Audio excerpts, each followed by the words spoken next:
ट्रेनने प्रवास करणाऱ्या बहुतेक लोकांना त्यांनी सोबत काय घेऊन जावं आणि काय घेऊ नये हे माहीत असतं। याबाबत आता रेल्वेकडून वेळोवेळी सूचनाही दिल्या जातात। पण आता एका 26 वर्षीय महिला प्रवाशाचं मोठं कांड पकडलं गेलंय।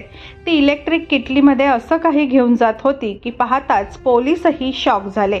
तिने किटलीमध्ये अशी गोष्ट लपवून ठेवली होती ज्याची कल्पना पोलिसांनीही केली नसेल।